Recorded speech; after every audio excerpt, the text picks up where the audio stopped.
Hello बच्चों, let's read the above question we have given. If a equal to 1 comma 2 comma 3 and b equal to 1 comma 2, then find represent a cross b graphically and by arrow diagram. ठीक है, तो इसके लिए की concept देख लेते हैं। की कॉन्सेप्ट, तो की कॉन्सेप्ट हमारा सबसे पहले कार्टेशियन कार्टेशियन प्रोडक्ट होगा। तो कार्टेशियन प्रोडक्ट बेसिकली क्या होता है, अगर हमें दो सेट दिए हुए और उनका हमें क्रॉस निकालना हो, तो वो बेसिकली हमें क्या देता है, उन दोनों सेट के एलिमेंट का जितने भी पॉसिबल ऑर्डर पेयर्स बन सकते हैं वो, ठीक है ना। जहाँ पे a belongs to a vector होगा and a belongs to a set होगा और बी बिलोंग्स टू बी, ठीक है ना, बी सेट। ठीक है, तो हम जितने भी उनके एलिमेंट्स का जितने भी पॉसिबल ऑर्डर पेयर्स बना सकते हैं, वही हमारा क्या होता है, ए क्रॉस बी। ठीक है, अब ग्राफिकली इसे कैसे रिप्रेजेंट करते हैं, जो हमारे ऑर्डर पेयर्स आए हैं, ठीक है ना, यहाँ हम रिप्रेजेंट करते हैं ये एक तरीके से, मान लें हम ये है हमारा ए, यहाँ पे हम सारे अपने ए के एलिमेंट लिखेंगे, जैसे मान लो ए बी सी हमारे ए के एलिमेंट है, यहाँ हम बी के एलिमेंट लिखेंगे, ये बी सेट है हमारा।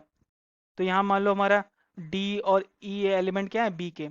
अगर हमारे ए के एलिमेंट है ए कॉमा बी कॉमा सी और बी के एलिमेंट है डी कॉमा ई, ठीक है। तो हम इस तरीके से लिखेंगे और उनकी एक परपेंडिकुलर लाइन ड्रॉन करेंगे, ठीक है ना।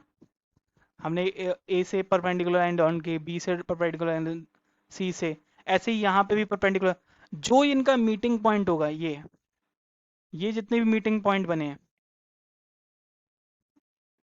ठीक है, यही मीटिंग पॉइंट हमारे कहलाते हैं ऑर्डर पेयर्स, और जो ऑर्डर पेयर्स होते हैं ए क्रॉस बी के, ठीक है ना। तो इसी तरीके से हम ग्राफिकल रिप्रेजेंटेशन करते हैं। होप आपको समझ में आया होगा। तो चलिए इस क्वेश्चन को सॉल्व करते हैं। तो सबसे पहले हम ए क्रॉस बी निकालते हैं। ए क्रॉस बी क्या था हमारा, अ, सबसे पहले ए लिखते हैं। ए हमारा क्या है, 1 2 3, उसका हमें कार्टेशियन प्रोडक्ट निकालना है, किसका, 1 2 के साथ, ठीक है।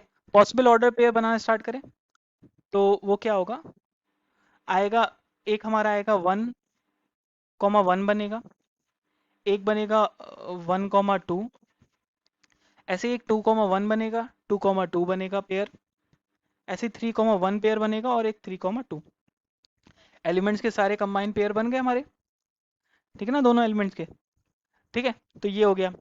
अब ग्राफिकल इसे कैसे रिप्रेजेंट करेंगे, ठीक है, हम ग्राफ में अब इस तरीके से रिप्रेजेंट करेंगे। ये हमारा ग्राफ है, ठीक है। यहाँ हम ए रखते हैं, यहाँ हमारे बी के एलिमेंट रखते हैं। तो ए के एलिमेंट क्या आते हैं हमारे, 1 2 और 3, ठीक है ना। और बी के एलिमेंट क्या आते हैं, 1 और 2, ठीक है ना।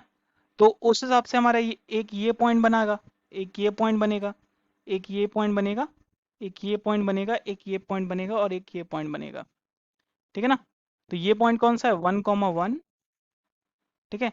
ये है हमारा 2 1, ये हमारा 3 1, ठीक है। ऐसे ये क्या होगा, 3 2, ठीक है। ये होगा 2 2 और ये होगा 1 2, ठीक है। देखो हम चेक भी कर लें, ठीक है, इसी के बराबर आ रहा है, ठीक है। तो इस तरीके से हम ग्राफिकल रिप्रेजेंटेशन करते हैं। ये किसका है रिप्रेजेंटेशन, ए क्रॉस बी का, ठीक है ना। तो अब एरो के डायग्राम से कैसे करते हैं, तो हमें सेट ए दिया गया है। ए सेट हमारा कैसा है, ए सेट में कौन कौन से एलिमेंट है, 1 है 2 है और 3 है, ठीक है। बी सेट की बात करें, बी सेट में क्या है, बी सेट में 1 है और 2 है। तो हम कैसे क्या करते हैं, पेयर बनाना स्टार्ट करेंगे एरो के से। सबसे पहले 1 का 1 के साथ बनेगा, ठीक है, तो ये पहला हो गया, ठीक है। फिर बनेगा 1 का 2 के साथ, ठीक है। ऐसे ही फिर 2 का किसके साथ बनेगा, 1 के साथ, फिर 2 का 2 के साथ, ठीक है। ऐसे ही 3 का 1 के साथ, 3 का 2 के साथ, ठीक है। यही हमारा एरो रिप्रेजेंटेशन होता है। होप आपको समझ में आया होगा। Thank you. ठीक है।